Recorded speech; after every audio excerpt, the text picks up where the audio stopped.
para que la ciencia, la cultura, el arte se conviertan realmente en el motor de nuestro desarrollo?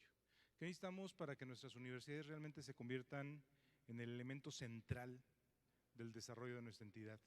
¿Qué les preocupa a ustedes como jóvenes? ¿Qué tenemos que hacer para que en los próximos 20 años tengamos 5 genios como él? ¿No se les antoja? 5 gentes que hayan sacado un boleto para el Nobel, ¿no? O sea, ¿qué se tiene que hacer para que esto suceda en las universidades? Dice que estoy medio loco, que debe estar medio loco. Pero como que esa es la cuestión, ¿no? Como que quiero aprovechar un poco el tiempo, a mí me gustaría que él diera como su mensaje a las universidades, su mensaje a los jóvenes, y a lo mejor al final tenemos tiempo para 1 o 2 preguntillas, ¿les parece? Para no agobiarlo demasiado, ¿sí? ¿Les queda clarín ese show? Órale, va. Adelante. Gracias. Y luego viene Jimena también. ¿Qué mensaje?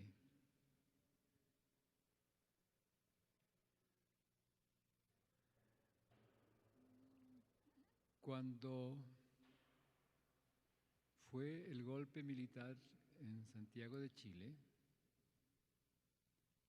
en 1973, yo trabajaba en la Facultad de Ciencias de la Universidad de Chile y esta era un centro de investigación en física, biología, matemáticas, ecología, química, filosofía. Y se conversaba de todo. Y nosotros, los profesores, estimulábamos a los estudiantes a que asistiesen a todos los seminarios. Que los biólogos asistiesen a los seminarios de la física, de los físicos, los matemáticos, los filósofos, y todos. Y cuando fue el golpe militar, eso se acabó. Y se acabó porque se prohibieron las conversaciones políticas. Pero toda conversación reflexiva, toda conversación que se pregunta por un quehacer cualquiera, termina en conversación sobre el vivir cotidiano. Podemos empezar en la física, pero aparece entonces el tema de las preguntas, las inquietudes y esto, cómo pasa esto en el convivir, y terminamos. ¿En qué terminamos? Si terminamos hablando del vivir cotidiano. En política. Porque todo lo que hacemos en nuestro vivir es político, en el sentido de que es un quehacer que lo hacemos conduciéndonos como un quehacer válido en la convivencia. Y la política tiene que ver con la convivencia. Por ejemplo, esta reunión aquí es un acto político, no porque sea político doctrinario, partidista, sino que porque estamos conversando sobre cosas que tienen que ver con nuestro vivir. Podemos partir de la ciencia, la biología, usar argumentos de esta clase, de otra clase, pero lo que nos ocupa en el fondo es el convivir.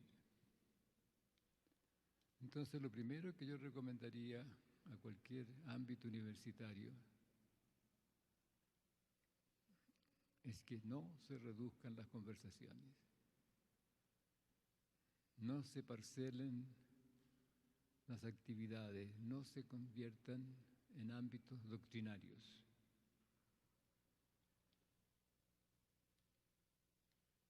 Porque cuando eso sucede, y eso sucedió obligatoriamente con el gobierno militar,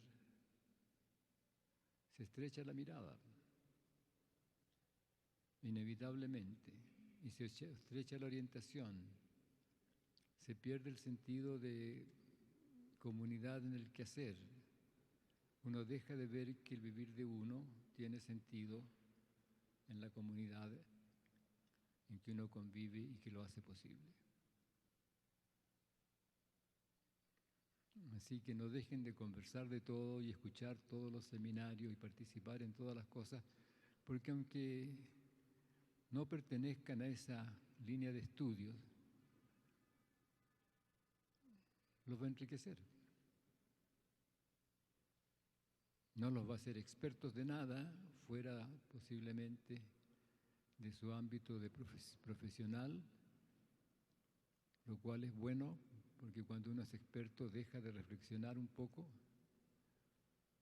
pero los va a convertir en personas que están en condiciones de reflexionar en cualquier dirección, sobre cualquier tema, con la seriedad que requiere ese tema, porque han convivido con las personas que lo practican.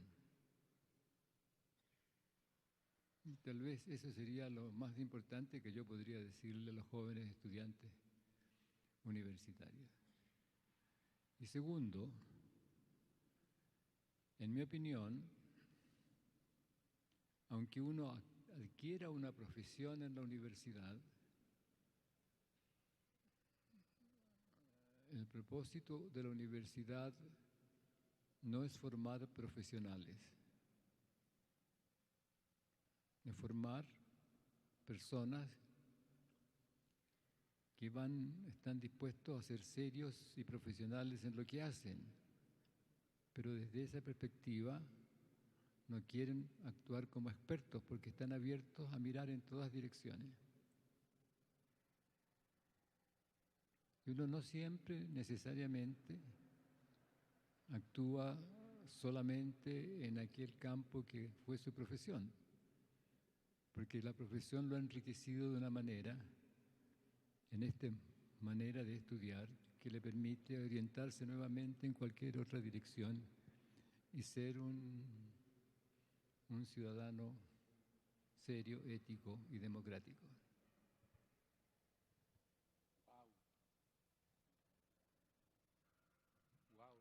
Preguntas. Todas las preguntas son legítimas.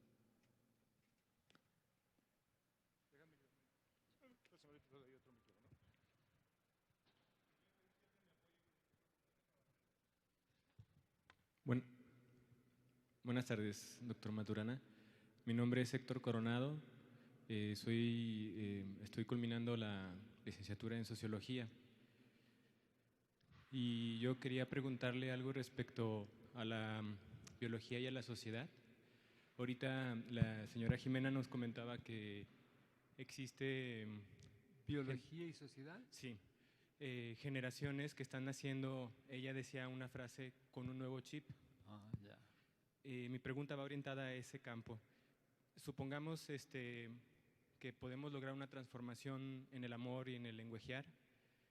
¿Qué posibilidades bioculturales visualiza el doctor Maturana respecto a la evolución y las posibilidades humanas que aún no han emergido? O sea, si usted ha visualizado dentro de este campo de lo biocultural, sin pensar en el deber ser, sin digamos un lineamiento, sino la evolución, ¿qué posibilidades nos va a dar otra vez, en lo biocultural?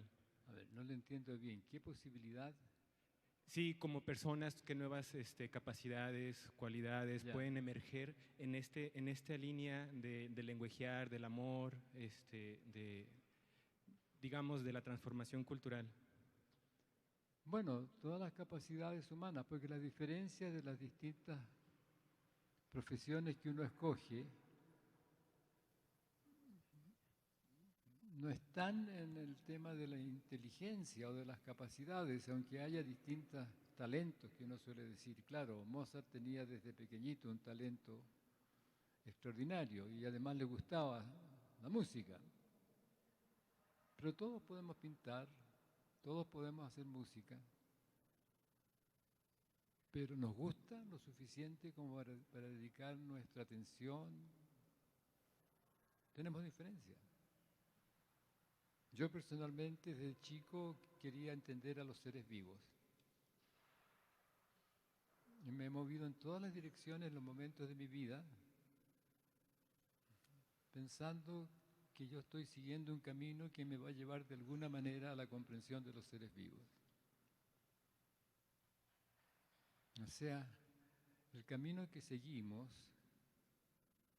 va a depender siempre de nuestras preferencias, de nuestros gustos, de nuestras emociones.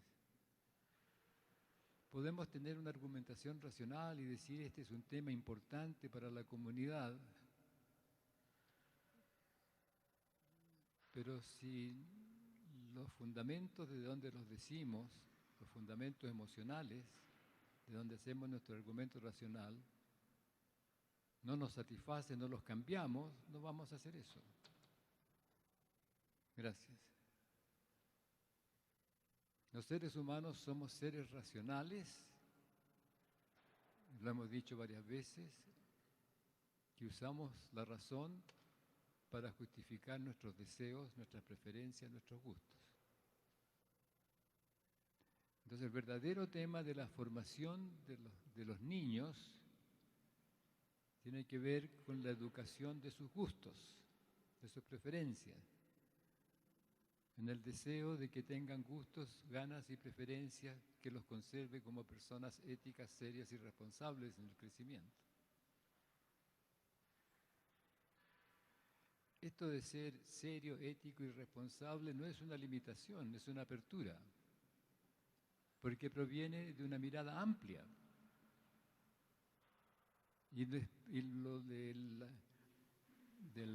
lo ético, de la preocupación por el bienestar de los otros, eso viene desde nuestra biología. Somos mamíferos. Y como mamíferos somos biológicamente amorosos. Pero como seres humanos pertenecemos a un linaje y una deriva en la cual lo amoroso ha sido lo fundamental que ha ido definiendo el modo de vivir que ha llegado nuestra deriva evolutiva. ¿Contesté la pregunta? Más o menos. Pero ¿qué no contesté? Porque, ¿sabes? ¿Comprende? Yo no siempre oigo todo, así que por favor, a ver, dímelo más cerca, sin micrófono.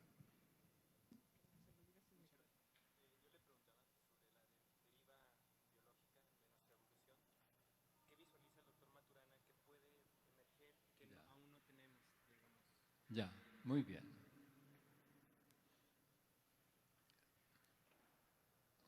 Nosotros hablamos de deriva natural. Y yo en algún momento escribí con otro colega un artículo que se llama El origen de las especies por medio de la deriva natural, no de la selección natural. ¿En qué consiste la deriva? Si ustedes salen en un barquito, en un bote, y se produce una tormenta, ustedes tienen radio y en la tormenta se les traba el timón, se acaba la benzina, se rompe el mástil, se caen las velas y quedan, ¿cuál palabra sería? Quedan a la deriva. Entonces ustedes, sabiendo que están a la deriva, llaman SOS, SOS, SOS y los escucha un guardacosta. Y dicen, socorro, socorro, estamos a la deriva. Y el guardacosta pregunta, el timón se rompió. Y el motor, se le acabó la benzina. Y las velas se perdieron, se cayó el mástil. Y los remos se los llevó la tormenta. Ah, así que están a la deriva. Bueno, eso le dije al principio. Pero ¿qué escucha uno y otro con la palabra deriva? El que está en el bote atiende a que desde él no puede hacer nada para guiar el curso del bote. Estoy a la deriva, no tengo timón, no tengo remo, etc. ¿Y qué escucha el guardacosta? Escucha eso, pero escucha algo más, que el bote está siguiendo un curso determinado por las corrientes y el viento. El persona que está en el bote no sabe para dónde va, está a la deriva. Pero el guardacosta sabe para dónde va porque tiene un mapa con los vientos y las corrientes.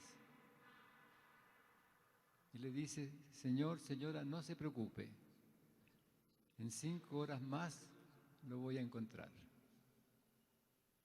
¿Y qué haces? Calculas las distancias, etcétera, y cuánto se va a demorar en un curso de intersección con la deriva. O sea, desde el punto del ocurrir del desplazamiento del bote no va en cualquier dirección, no va al azar de cualquier manera, no va de manera caótica, va de una manera ordenada según las corrientes y el viento del lugar. Pero la persona que está en el bote no tiene idea para dónde va. Entonces está angustiado. Pero el guardacosta le dice, no se preocupe, si yo lo voy a encontrar, porque sé a dónde va a estar dentro de 5 horas o dentro de 1 hora y puedo seguir un curso. Ahora, entonces, ¿qué quiere decir la deriva? Hace referencia a un desplazamiento en algún dominio según las coherencias de las circunstancias.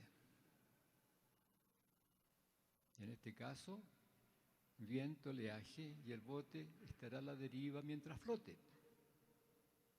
y mientras conserve la forma bote, y llegará a donde llegue. Pero el guardacosta sabe que mientras conserve la forma bote, va a flotar y lo puede encontrar en algún lugar. Entonces, la historia de los seres vivos es una historia de deriva.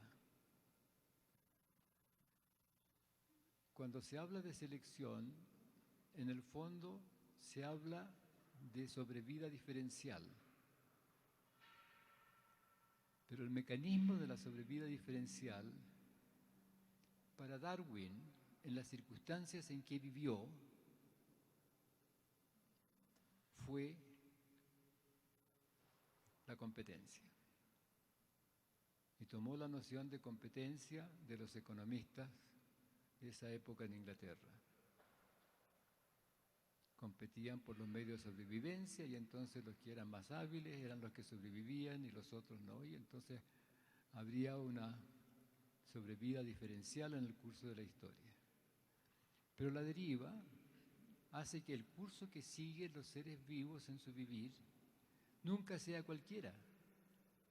Es un curso que va a ocurrir siguiendo el camino en el cual conservan su vivir de acuerdo a su sensorialidad. Fíjense qué interesante. Y el resultado, por supuesto, es una sobrevida diferencial, porque de pronto uno se encuentra en una circunstancia en que no hay modo, cualquiera sea mi sensorialidad, en dar un paso en el cual siga vivo. Ustedes se mueven caminando de un lado para otro, siempre siguiendo un curso en el cual conservan el equilibrio según su sensorialidad. O sea, en el vivir nos desplazamos en las circunstancias siguiendo un camino u otro según nuestra sensorialidad. Y ese es un fenómeno en el sentido que es una deriva porque no controlamos a dónde vamos, sino que vamos resultando en cada momento en una situación en la cual estamos conservando el vivir. ¿Y resulta de sobrevida diferencial? Sí, porque a veces nos metemos en un hoyo del cual no podemos salir, aunque llegamos al hoyo conservando nuestro vivir en ese momento. Entonces, ¿cuál es el curso que va a seguir la historia evolutiva? El curso de nuestros deseos, de qué queremos conservar.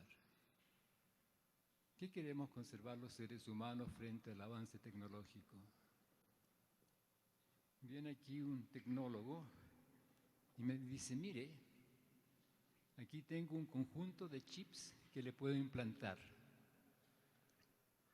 Le puedo implantar un chip para que sepa inglés, otro chip para que sepa chino. ¿Cuál quiere que le ponga? Yo diría ninguno. Yo diría ninguno.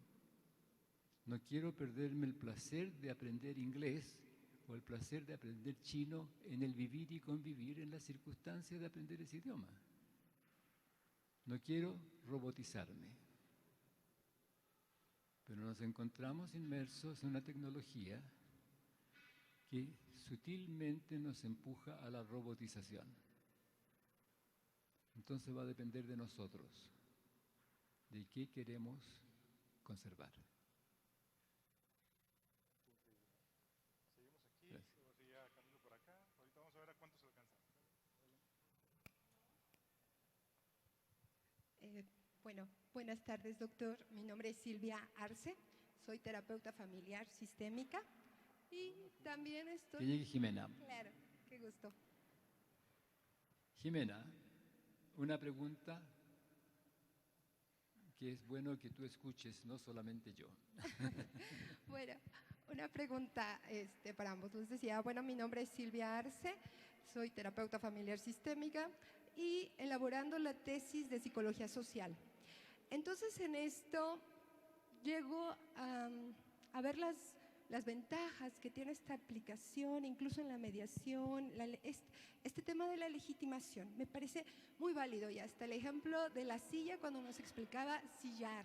¿Cómo es esto? Entonces, me parece fascinante. Solo que en la elaboración de la tesis de la maestría, llego a preguntarme si esta construcción de la postmodernidad no se vuelve una paradoja autorreferencial, hablando en grupos, porque lo he visto el cambio de persona a persona, de persona a familia, y veo cómo se extiende a las instituciones. Pero en el momento que trato de referir esta paradoja autorreferencial, es decir, llega un momento en que, bueno, existe el Ku Klux Klan y tiene una historia, existen ciertos grupos que son tan válidos que existan como otros. Y entonces hay que dialogar con esos otros grupos. Pero no puedo dejar, me resuena esta parte de poder y ciertos grupos que mantienen el peso de su poder, continuando en la validación de sus propios discursos. Entonces, bueno, aquí la pregunta sería, cuando dijo que era un Maturana y después otro Maturana, en esta comparación que decía de Wittgenstein, ¿cómo se resuelve o si se llega a resolver esta paradoja autorreferencial? Esa sería mi pregunta.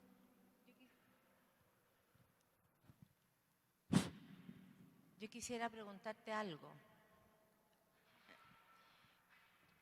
Cuando tú estás diciendo paradoja autorreferencial, ¿me podrías especificar lo que estás diciendo?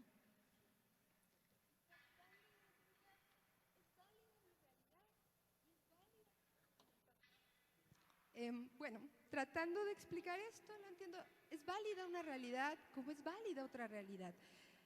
Y el respeto de la existencia de las otras realidades.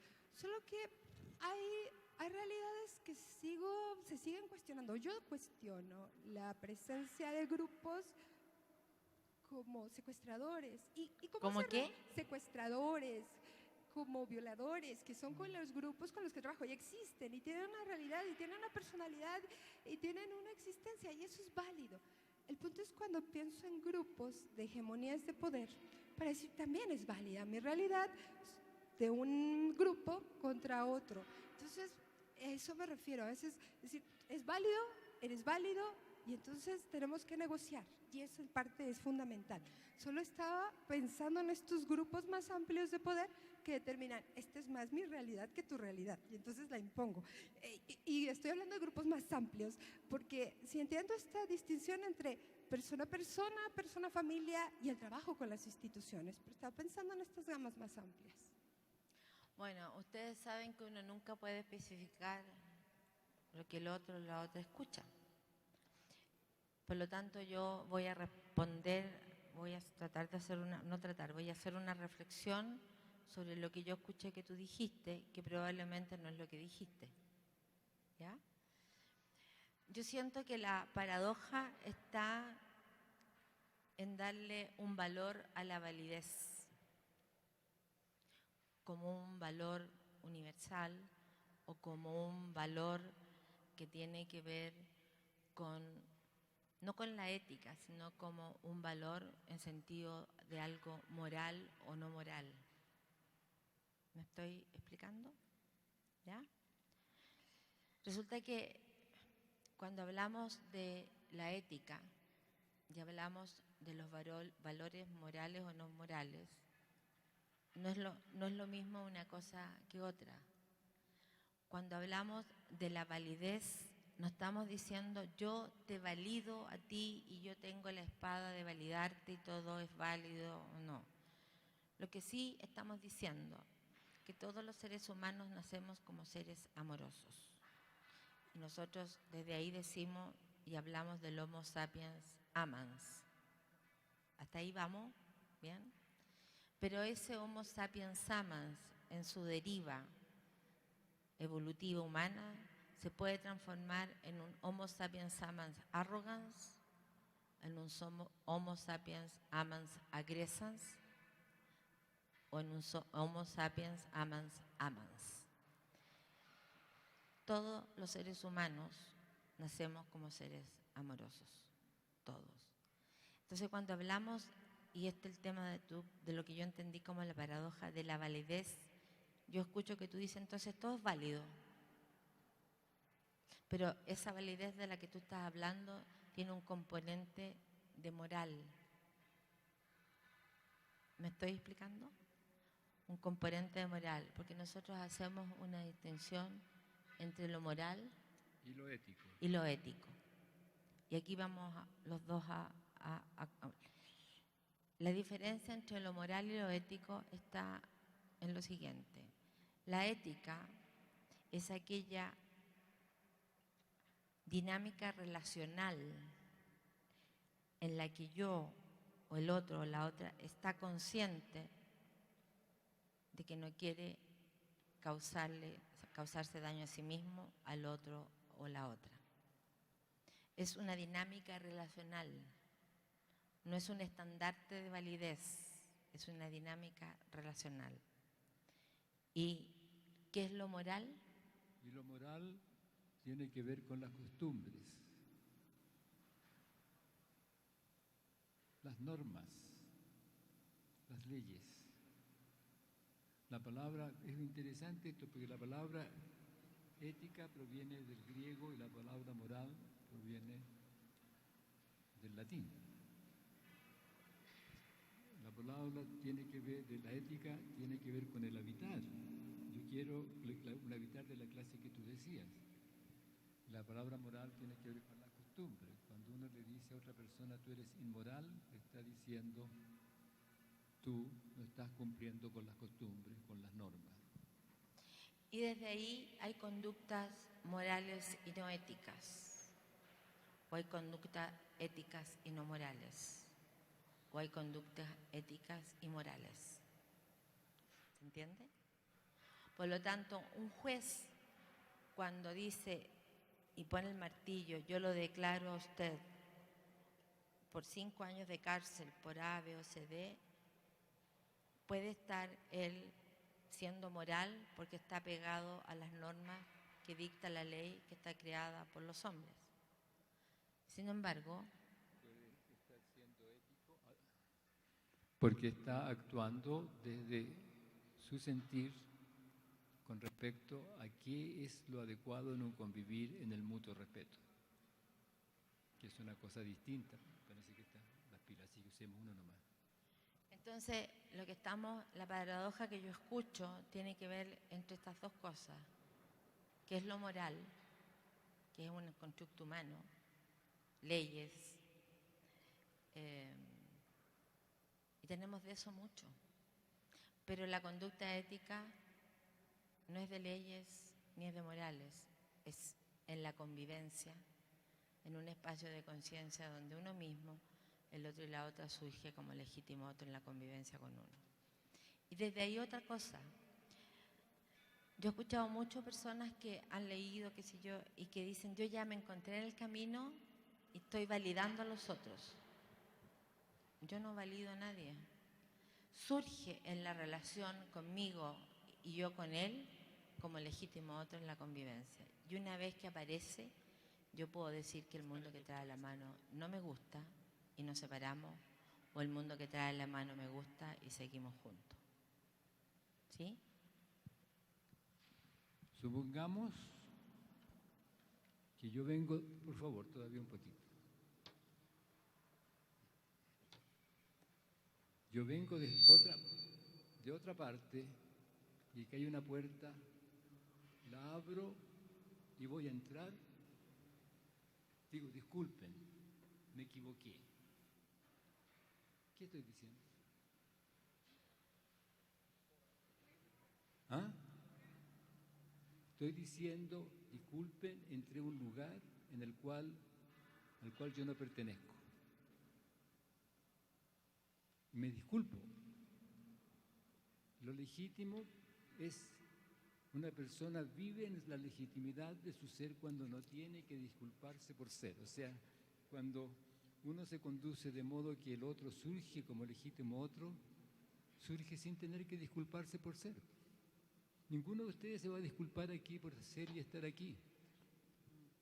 Porque si no, entramos en el mantra, lo tuyo es válido, lo mío es válido. Pero ahí no nos encontramos. El tema no es de tú válido y yo válido, sino que el tema es la escucha. Desde donde el otro dice lo que dice, desde donde yo digo lo que digo, y nos encontramos en la conversación. Y espero que con esta reflexión haya salido de la paradoja, ¿o no? ¿Sí? Por favor, si no, di de nuevo la pregunta. Si no está contestada la pregunta... Pero yo creo que no es una, perdón, yo no creo que es una respuesta-pregunta, pregunta-respuesta. Yo creo que lo que hemos puesto en ti ahora tienes que decantarlo y reflexionarlo. ¿Ok? Gracias. ¿Otra pregunta? ¿Sí? Buenas tardes. Más que una pregunta, es un comentario que se quedó ahí a la hora de la comida. Hay una frase que me resuena mucho estos días. Dice, no enseñamos lo que queremos, lo que sabemos o lo que creemos saber. Solo enseñamos lo que somos. De Jean Jaurès, creo que es, no sé si se pronuncia así. Dice, bueno, leer sus libros es interesante, esclarecedor e inspirador, pero convivir estos días con ustedes, con Jimena, con el doctor Humberto, platicar hace un ratito con Sebastián o con María Paz, es fascinante y es transformador. Yo creo que la transformación más natural con tanta generosidad es la gratitud, y la gratitud implica compromiso. Yo creo que todos nos llevamos el compromiso de poder ser tan congruentes como ustedes y tener la conciencia de que enseñamos lo que somos, nada más. Muchas gracias. Muchísimas gracias. Gracias. Y yo quisiera agregar un comentario. Cuando decimos no somos responsables de lo que ustedes dicen, pero somos totalmente responsables de lo que decimos y del momento en que lo decimos. Fíjense qué interesante. Quiere decir que hay otra cosa que está oculta allí, que pertenecemos a un momento histórico, a una circunstancia histórica, que seguramente tiene dimensiones comunes entre nosotros. De modo que lo que decimos, aunque tiene que ver con cómo nos sentimos viviendo el momento que estamos viviendo. Pero si hemos vivido juntos, va a resultar que se va a entender. Igualmente, aunque no escuchemos lo que dice, pertenecemos a un espacio de coherencias conductuales que han resultado de un convivir.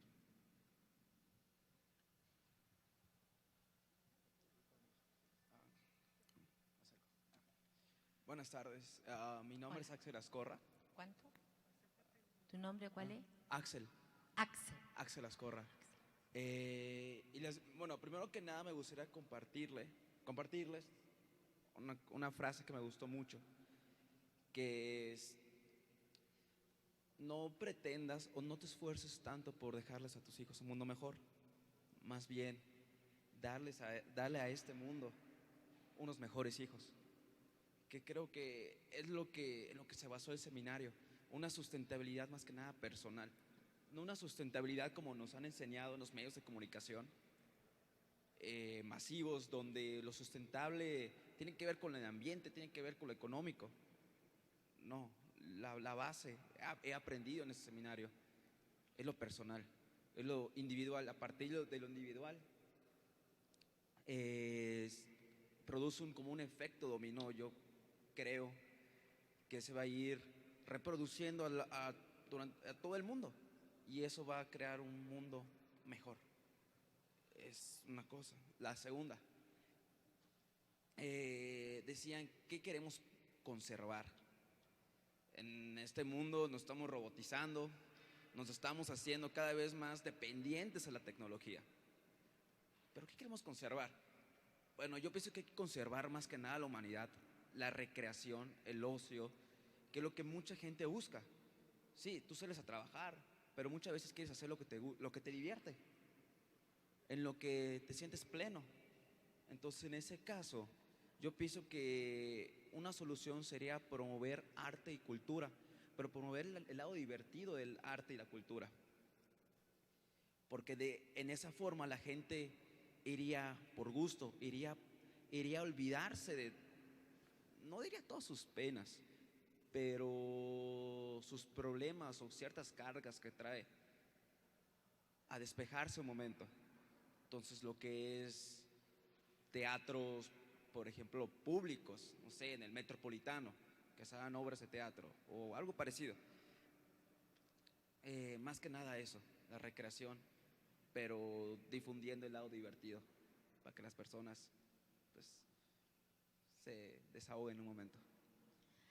Gracias, maestro. Gracias, maestro. Escucha.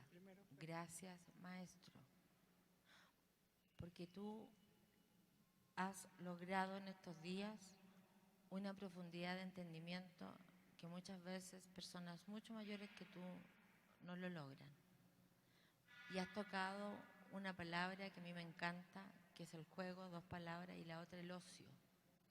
El ocio es fundamental, porque el ocio es el espacio para reír, para jugar o para no hacer nada, o ver una telenovela en la televisión, no importa.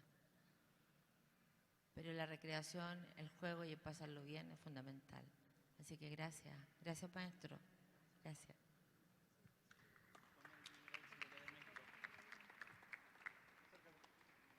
Sí, ¿qué tal? Buenas tardes, doctor Maturana, es de verdad un honor estar aquí y escucharlo. Yo voy directo a mis preguntas. Una tiene que ver con la parte que usted dice que no existe una realidad virtual para el sistema. Sí, ahora sí. Ustedes dijeron, Jimena, que la realidad virtual para el sistema nervioso no existe, no es una realidad virtual, es una realidad y ya. Y que eso no cambia. Y que deberíamos bueno, no sé si lo entendí bien, que deberíamos de dejar que esas experiencias se vivan tal cual, como si fueran la realidad. Yo me pareció que fue una reflexión, no me la esperaba, porque yo siento que es a través de esa percepción de nuestro sistema nervioso es por donde nos llega toda la publicidad o manipulación y todo ese tipo de cosas que la verdad nos limitan como humanidad. Entonces, quería saber su opinión acerca de lo que a mí me brincó de esta reflexión. Bueno, quisiera también vincularla con otra pregunta que tiene que ver con qué opina del papel de la ciencia, porque ahorita se habla de un paradigma tecnocientífico y hay, de hecho, con lo que usted habla de los sistemas no lineales y ese tipo de cuestiones, un poquito yo siento que no se lleva con la idea tradicional del método científico y de la ciencia. Serían esas 2 preguntas. Y bueno, si me permiten una más, porque se ha hablado últimamente muchísimo de eso, de este tema en mi comunidad, que es la UNAM. ¿Qué opina del problema de la desigualdad? Que es un problema que es fuertísimo aquí en México, de hecho en los índices de Gini se ve muy, muy marcado. Y bueno, esta sería nada más mi pregunta. Gracias. Vamos a co-inspirar.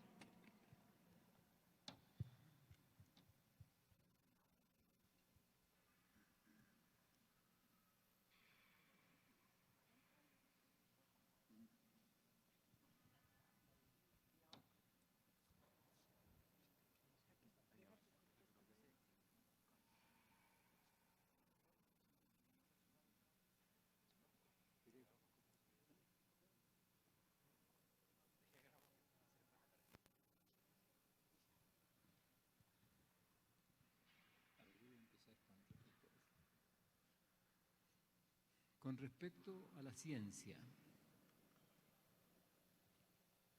La ciencia es un modo de explicar el vivir con experiencias de vivir con un cierto criterio de validación particular, que es el criterio de validación de las explicaciones científicas. La ciencia no tiene que ver con conocer una realidad independiente, pero tiene que ver con abstraer las coherencias operacionales de un aspecto particular del vivir humano. Y eso uno lo empieza a aprender desde pequeño en su casa y después lo transforma en un modo de actuar profesional en la universidad. Pero si ustedes atienden bien, van a descubrir que toda ley de la naturaleza es una abstracción de las coherencias operacionales del vivir humano en algún dominio particular de los quehaceres. O sea, la ciencia no nos muestra un mundo independiente, pero nos muestra las regularidades de las cosas que hacemos en nuestro vivir. Eso con respecto a la ciencia. Ahora, con respecto al sistema nervioso. Hay una preocupación con respecto a los sistemas abiertos y los sistemas cerrados. Cuando hablamos de un sistema cerrado, estamos haciendo referencia a que los procesos en ese sistema ocurren de tal manera que permanecen en el interior de ese sistema.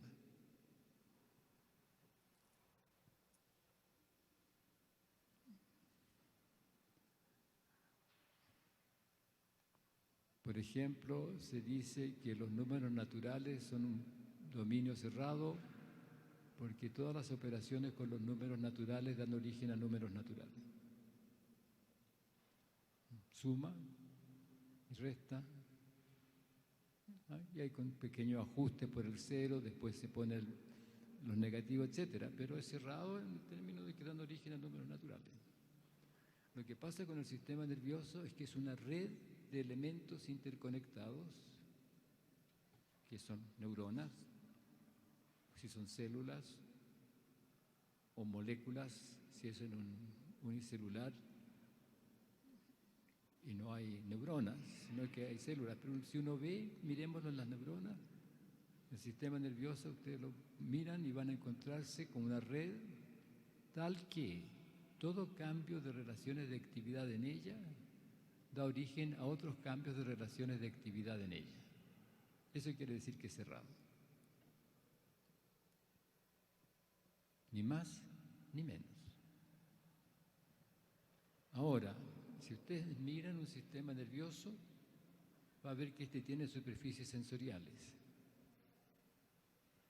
donde un agente externo actúa como un gatillador de algo. Pero ¿qué gatilla? Un proceso de cambios internos de relaciones de actividad. Y el agente estímulo no dice nada sobre lo externo. Desencadena una dinámica interna. Entonces, en ese sentido opera como un sistema cerrado. Ahora, al mismo tiempo, el organismo tiene superficies sensoriales y superficies efectoras. El sistema nervioso se intersecta con esa superficie. Y esta dinámica cerrada de cambios de relaciones de actividad resulta, a nivel de las relaciones de la superficie sensora y efectora, en algo que un observador externo ve como correlaciones sensorias-efectoras y que va a aparecer como conducta. Pero eso no significa ninguna otra cosa más que este organismo interacciona con el medio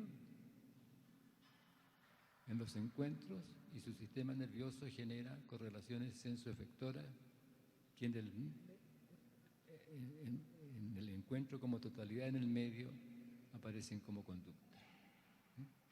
O sea, eso de que es cerrado hace referencia a la dinámica de procesos internos. Y es bien interesante si uno lo entiende así, porque descubre que las interacciones con el medio son estructurales, gatillan cambios estructurales, no son semánticas, no dicen nada.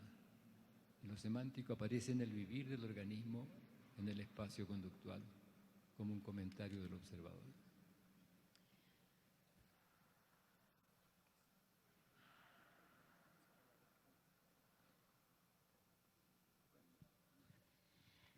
Yo quiero invitarlos de nuevo a los que estuvieron o a las que estuvieron todos ustedes en el seminario, todos. Pero yo los quiero invitar de nuevo porque uno nunca está en el mismo lugar. A la experiencia esta, los dos deditos juntos, un dedito montado sobre otro dedito, ¿sí? Y se tocan ahora suavemente la puntita de la nariz, así. Y la pregunta que yo voy a hacer,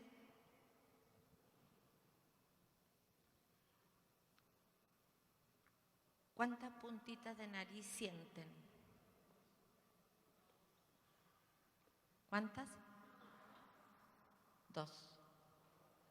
¿Sí? Ya. Yo tengo un espejo aquí. Este es un espejo.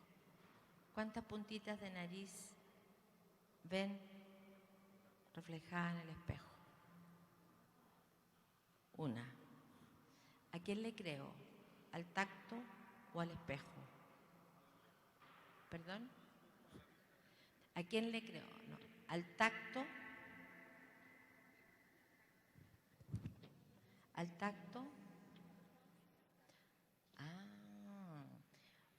En un momento yo vivo como válido el que tengo 2 puntitas de nariz. ¿Se han dado cuenta? Otro ejemplo, cuando ustedes están en un bus o en un avión, o sea, y ustedes están apurados porque tienen que llegar a algún lugar y ustedes dicen, ay, qué bueno, el avión está despegando, nos estamos moviendo, y miran por la ventana y no es el avión o el bus de ustedes, sino que es el del lado. ¿Han vivido esa experiencia? ¿Sí? ¿Todos? Ya. ¿Qué pasa con la sensorialidad de ustedes cuando pasa eso? En el momento que ustedes vivieron, lo vivieron como válido. Porque en la experiencia misma no distinguimos entre ilusión y percepción. ¿Se entiende? Entonces, se habla en general de que son situaciones ilusorias, o sea, que no son verdades, que te estás imaginando. Pero resulta que cuando uno vive, lo vive siempre como válido en el momento de vivirlo. Después que viva otra experiencia, yo puedo decir que la experiencia anterior no era válida y me quedo con la percepción de la nueva experiencia. ¿Se entiende? Y eso nos muestra que el sistema nervioso no distingue entre ilusión y percepción, por lo tanto vive como válido lo que vive siempre en el momento de vivirlo. Y desde ahí que el sistema nervioso entonces no distingue realidades virtuales, porque vive como válido lo que vive siempre en el momento de vivirlo. Pero tiene otras consecuencias. Cuando hacemos los juegos, ustedes, me imagino, juegan estos juegos de video, estas cosas que hay. Los niños están inmersos jugando a estos juegos, ¿sí? Y la mayoría de los juegos, ¿qué hacen? ¿Qué hacen? ¿Perdón? No. ¿Qué hacen la mayoría de los juegos? Dar una ilusión. ¿Pero qué hacen cuando ustedes están jugando? ¿Qué más? Matan.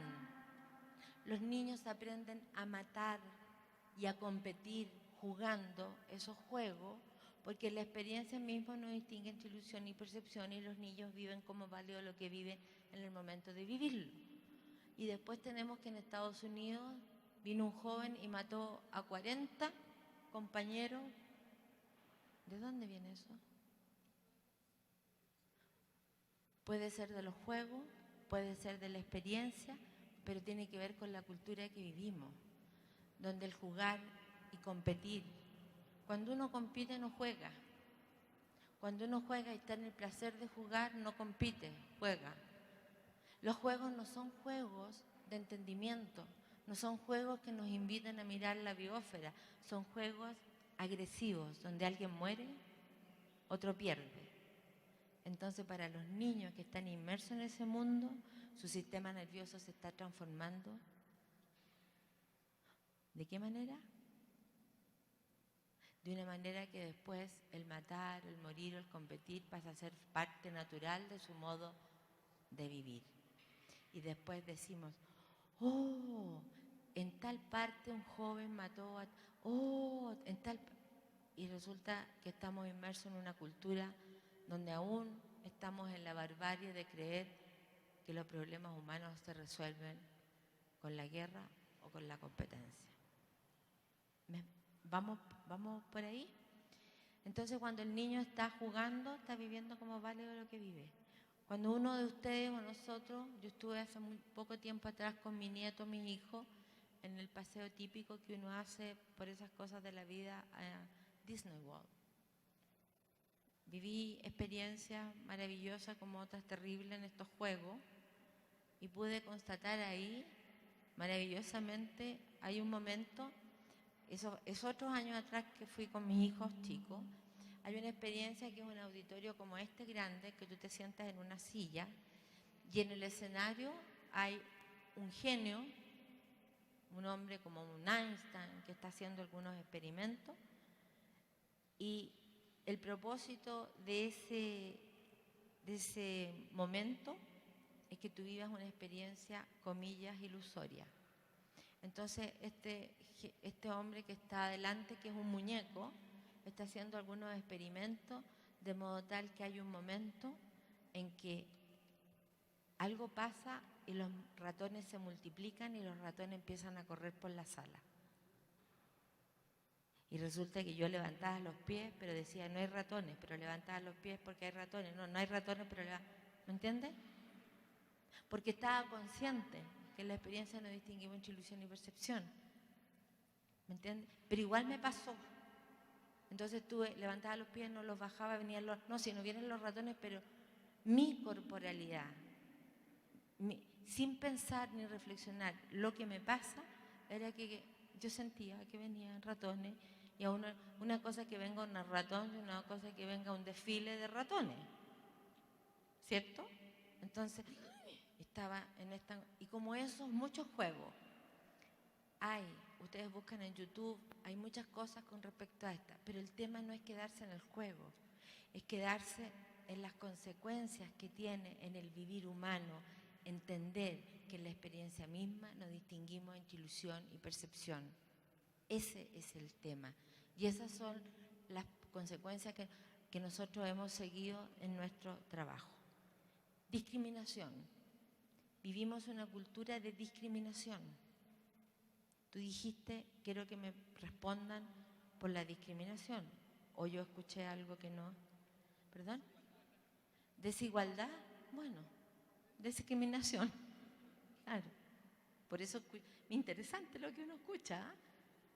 Desigualdad, yo escuché discriminación. O sea, un fenómeno de la misma clase. Tiene que ver con la cultura que vivimos. La cultura que vivimos, en la cultura que vivimos el saber como un poder. ¿Se ha dado cuenta cómo se presentan las personas? Yo soy abogado, soy PhD de la Universidad de Harvard y y me llamo Juan Pedro. Pero él no es eso. Primero es persona, ser humano, papá, amigo, compañero, ciudadano, y tiene un oficio. Y el oficio es científico, abogado, ingeniero, etc. Pero vivimos una cultura donde el saber nos da poder. Y en tanto eso pasa, nos cegamos, no escuchamos ni vemos a los otros. Porque como tengo el poder del saber, tengo la certidumbre de que yo ya sé lo que tengo que saber. Y cuando uno sabe, se vuelve sordo, ciego y mudo. ¿Sí? Eso.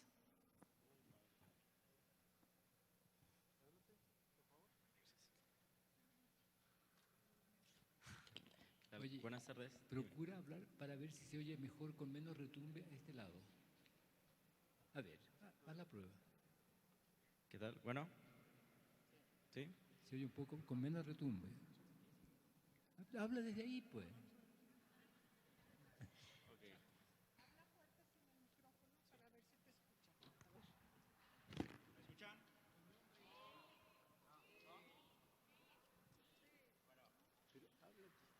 Si hablas desde este lado, el efecto de retumbe es menor y yo por lo menos oigo mejor. Bueno, en el caso de México, que 6 de cada 10 mexicanos son pobres, y bueno, otro caso compartido con Chile, México y Chile son los países más desiguales de Latinoamérica. ¿Qué estrategia deben de seguir estos países como nación para erradicar estos dos males en un futuro?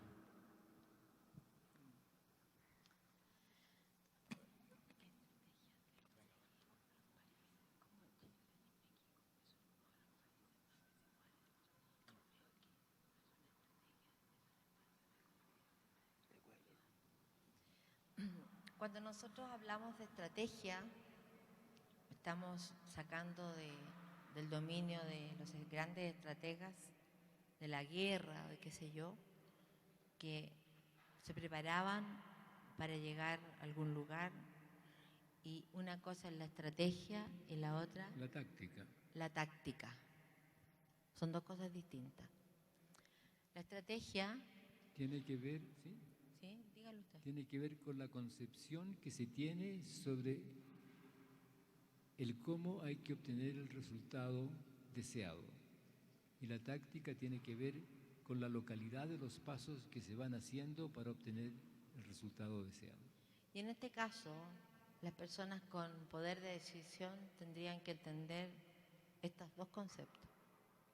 La estrategia, que tiene que ver con una mirada sistémica de lo que está ocurriendo, como lo vimos hoy día, de conocer el problema que tenemos, para luego poder tener la táctica local en cada lugar, en cada institución, en cada organización, para poder salir de la desigualdad. Lo puse en términos de estrategia y táctica por la pregunta que tú hiciste. Sin embargo, falta algo más ahí.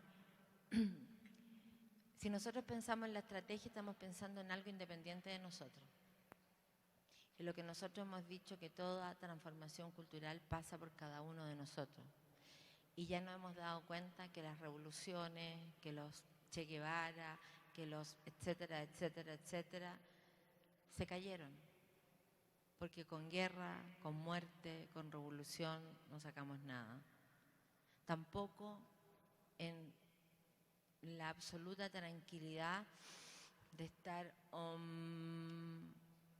tampoco, sino que tiene que ver con preguntarme cada día cómo vivo mi vivir, cómo hago lo que hago en mi localidad, en mi comunidad, en mi familia, en mi mundo. Porque si nosotros llegamos con un gran discurso a donde los señores políticos y no están hechos, dada la política ideológica y partidista que muchos tienen para la escucha, porque están conservando otra cosa, que pueden ser los votos, que pueden ser el poder, que pueden ser otra cosa, no sacamos nada. Por lo tanto, cuando yo me encontré con Humberto Maturana, muy así con la pasión de ustedes, yo le dije: doctor Maturana, me he dado cuenta que todo dolor y sufrimiento por el cual se pide ayuda relacional es siempre de origen cultural. Y yo quería salir con pancartas así dibujadas y pasearme frente a la casa donde está el presidente de la República para decirle que había que cambiar la cultura. Y yo decía: otro más me seguirá y hará lo mismo, y yo voy a estar ahí paseándome, aunque tenga que dormir en la plaza, no importa. Y usted me dijo... Y yo le decía: la cultura no se cambia así. Se cambia espontáneamente si cambia el entendimiento, porque cambia lo que se quiere conservar en el vivir. O sea, lo que tenemos que hacer es cambiar el entendimiento, es cambiar la naturaleza de lo que entendemos del vivir y de la naturaleza de seres que somos. Y si eso pasa, la cultura va a resultar cambiada. Y como yo soy mujer de acción, soy mujer de acción, yo le dije a Humberto, sí, pero hay que pegarle una empujadita. Y así nació lo que es hoy día la Escuela Matrística de Santiago, en que estamos no evangelizando, sino que estamos generando espacios de reflexión para que los jóvenes sean contaminadores de la reflexión y podamos polinizar con el virus del amar, de la reflexión, del respeto mutuo, etcétera, etcétera, etcétera. ¿Sí? ¿Qué te quedó?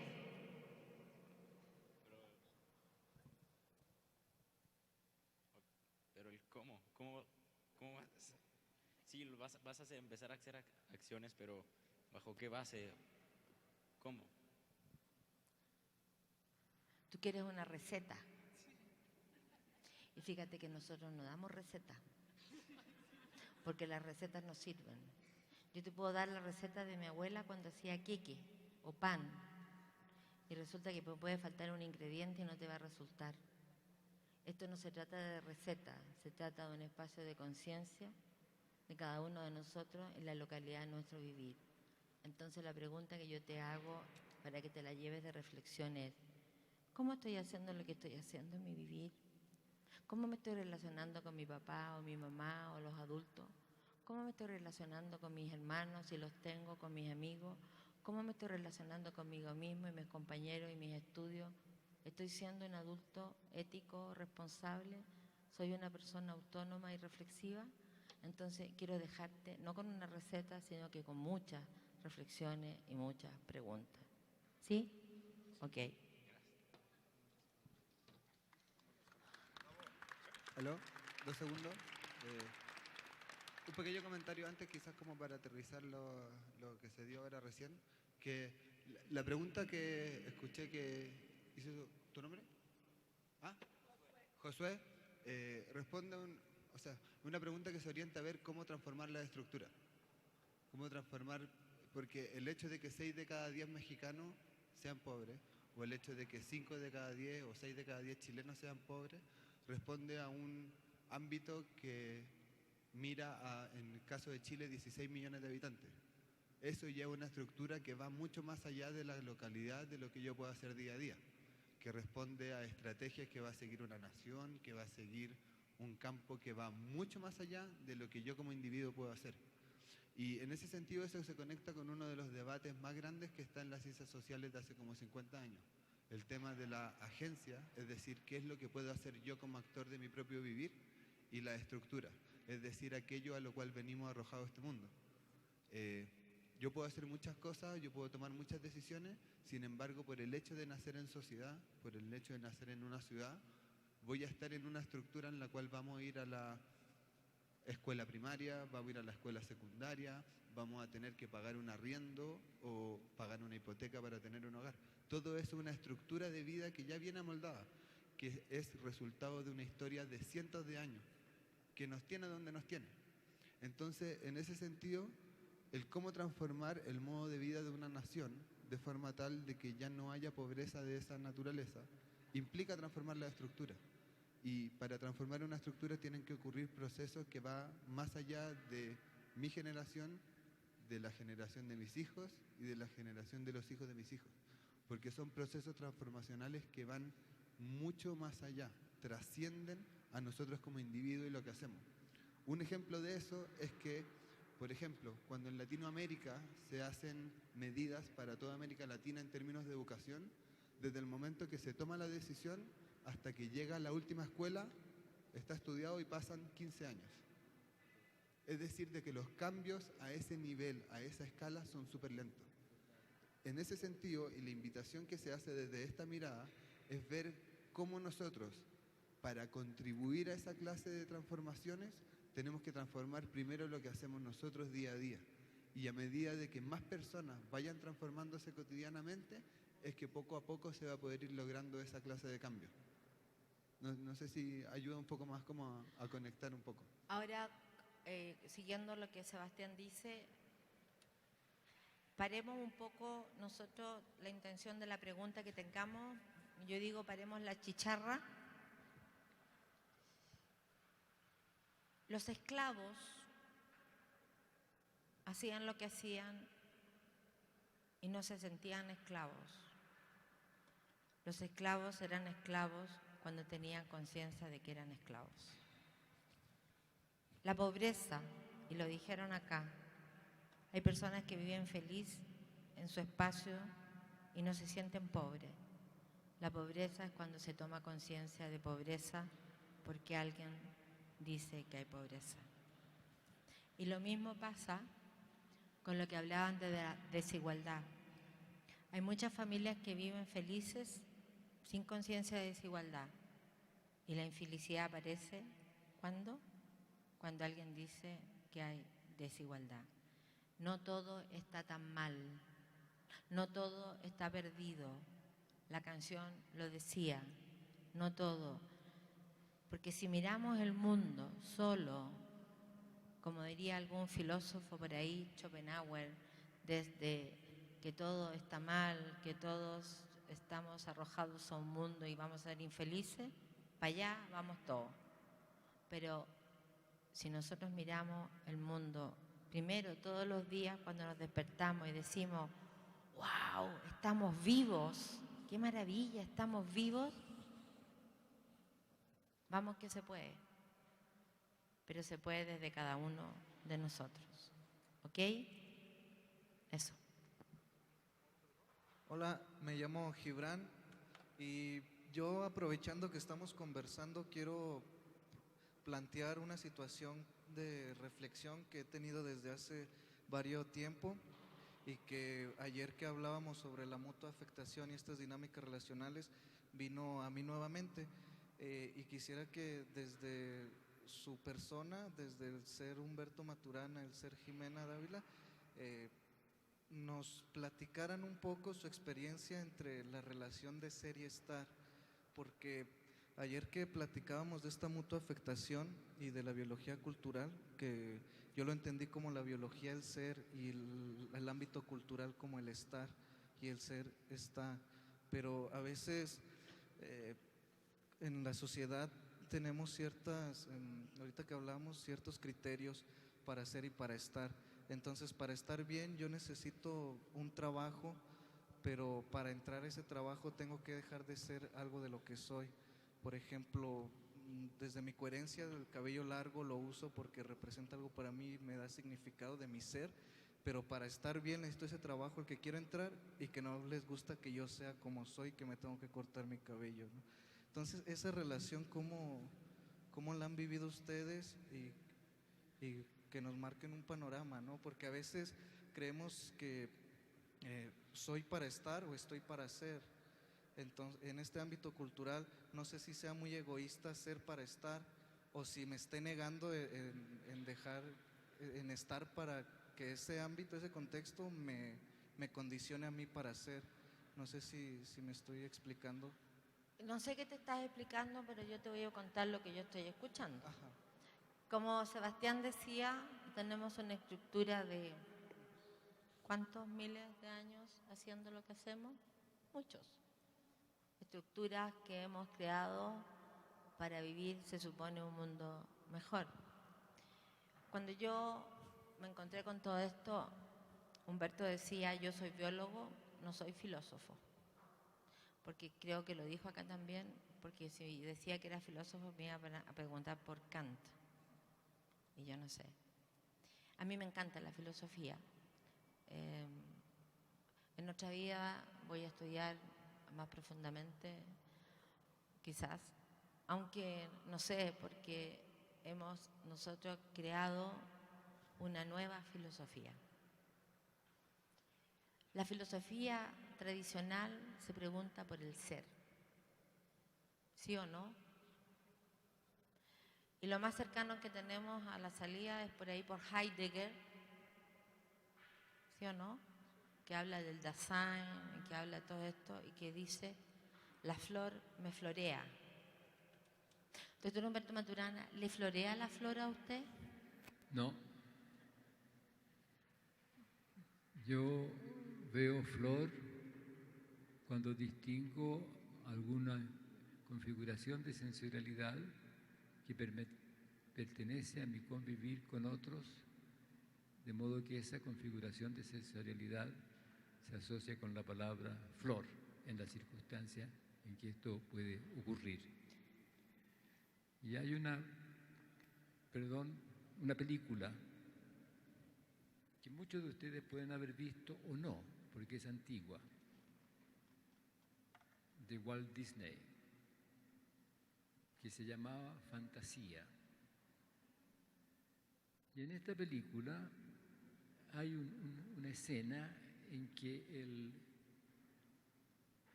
el ciervo más potente, que es el rey de los ciervos, y su esposa, la cierva femenina, han tenido un bebé.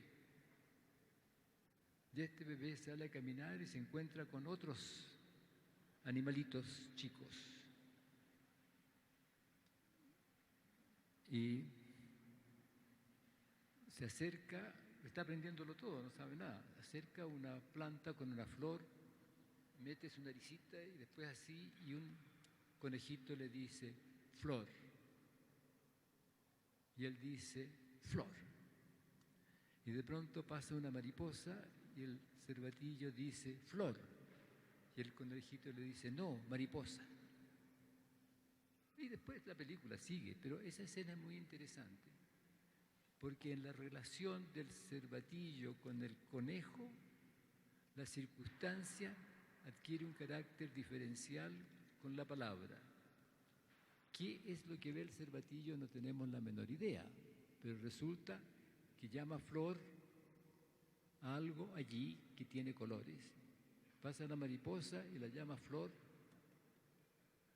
tal vez porque tiene colores, pero aprende que no, que es mariposa, y empieza a afinar las configuraciones de sentires, de sensorialidades a las cuales le pone un nombre u otro.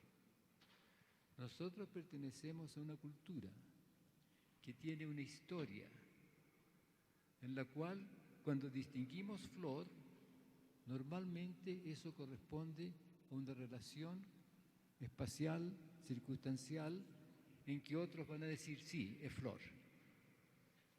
Y aparece como si la flor me dijese lo que es, pero la flor no me dice lo que es, gatilla en mí una cierta configuración sensorial que en la convivencia yo paso a denominar como flor. Entonces los mundos que convivimos y las coherencias de nuestra convivencia resultan de este convivir histórico, haciendo cosas juntos, en el vivir, en que nos encontramos, no en relación a entidades independientes de nuestro vivir. Entonces, toda esta larga reflexión, ¿dónde está mi amigo acá? Es para decirte que nosotros hemos cambiado la pregunta del ser por la pregunta por el hacer. Y desde ahí nace lo que llamamos la filosofía fundamental, que tiene como consecuencias un cambio de sustrato epistemológico que llamamos epistemología unitaria. Por lo tanto, si yo me pregunto por el hacer, el resultado va a ser un ser íntegro, no un ser fragmentado. Y en tanto es un ser íntegro, en el respeto por sí mismo, en esta unidad ecológica, organismo nicho, yo no voy a tener que ir a una pega, a un trabajo, si no me quieren ahí. Yo voy a estar donde yo quiera estar, porque quiero conservar en mi vivir mi bienestar y mi armonía.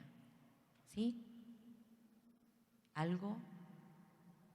Porque cuando tú dices ser y estar, estás trayendo algo a la mano. Entonces nosotros estamos diciendo que no es la pregunta por el ser la fundamental.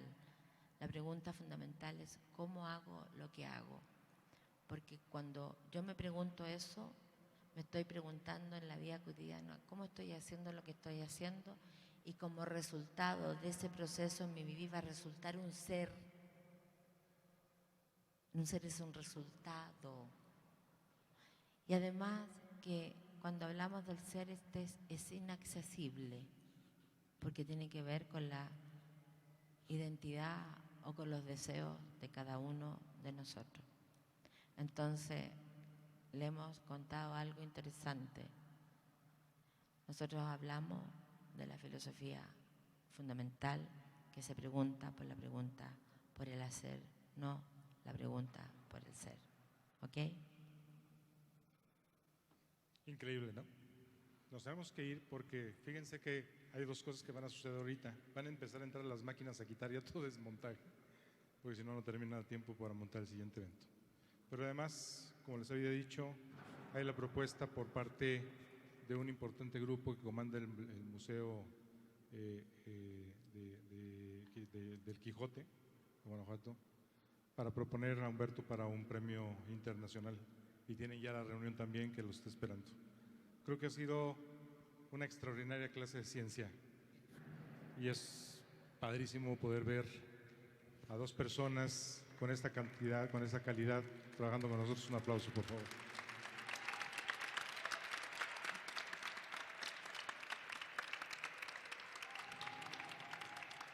Yo tengo que decirles algo, sí. ¿Se pueden sentar? Yo quiero decirles algo, sí. Dejen lápices, dejen celulares, paren la chicharra, paren la chicharra, paren la chicharra, ¿sí? O sea, el estar, ¿ya? ¿Sí? Pero para yo creer eso te voy a sacar el sombrero y me lo voy a poner yo, ¿ok? Paremos la chicharra, porque yo me quiero hacer responsable de las consecuencias que tiene lo que nosotros decimos. Y cuando ustedes lleguen a clase, les va a costar leer, les va a costar entender, porque nosotros estamos proponiendo un cambio estructural que ya se está produciendo en cada uno de ustedes. Por lo tanto, quiero invitarlos a todos aquí, a los jóvenes, a los mayores, que ahora tenemos que decantar en el silencio de cada uno de nosotros. ¿Se entiende? Sin buscar bibliografía, sin nada. Decantar en el silencio de nosotros.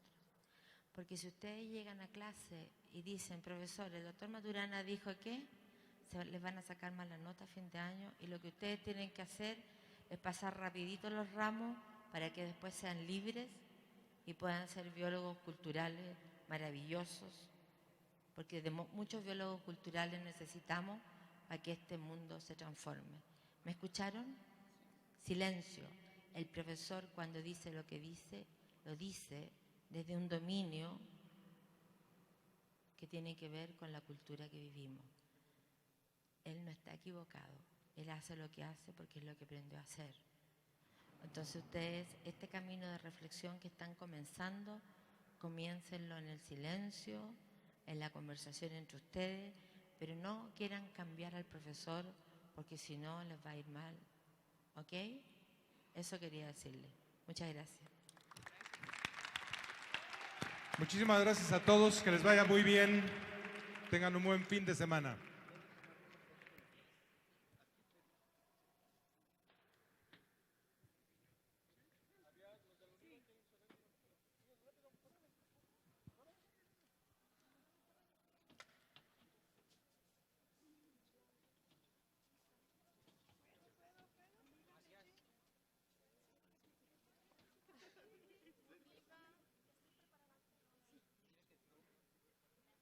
Hay que cambiar la cámara.